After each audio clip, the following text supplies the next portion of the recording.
pat on the back, representation, cultural insight, exchange, more questions, more answers, more questions, more answers.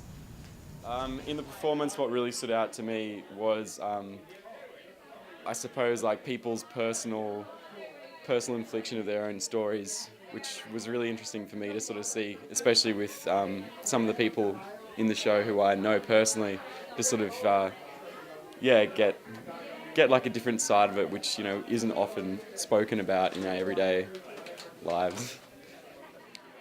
The playing with words and playing with rhythm, and pulling things apart in that poetic way. Like I think the poetry is probably what stood out for me the most.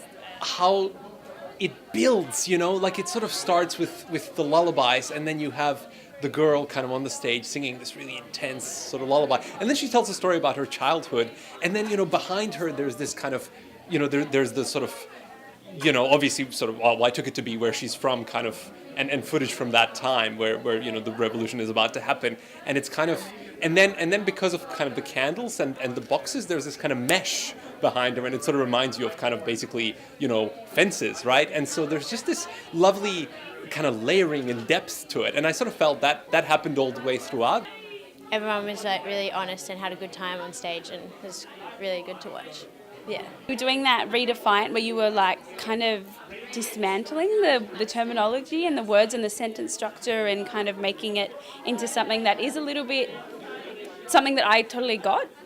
So I really liked that. And I kind of liked that it was a little bit abrupt, and then it was like kind of the reality of the whole situation. English. English. English. English. How long have you been here?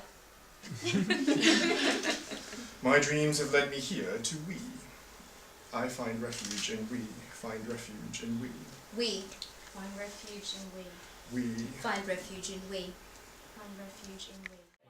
Getting you to see how things that you don't really notice, like the way you speak, everyday ways of speaking are actually really brutal and awful, and kind of make people feel really alienated, and that was kind of that, these people were not talking on the stage anymore. They were just kind of stuck in these awful words, and it was just a really powerful way of saying what it's actually often like to be in a country and to not be from there and to not be able to go home, but to kind of feel totally foreign and just out of place and kind of lost in this chaotic mass of words. But I think it was emblematic of the whole thing, the whole scope of everything that the arts department at HiRISE, or everything that arts by people of colour is about, and how it works in a country like Australia, and how that's kind of difficult. It is abrupt, and it is kind of really emotional. It takes a toll. It does all of that.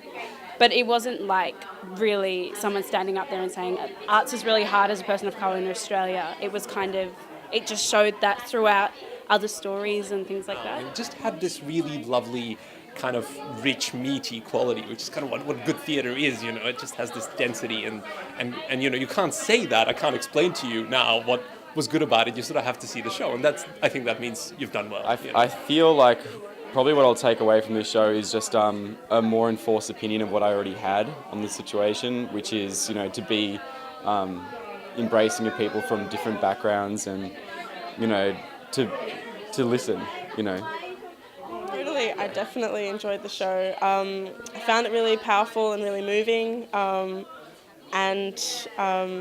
really, really important. And I felt like really lucky, I guess, just to be able to view these really personal stories, and that, really aware that you guys had put in heaps of effort and work to create this.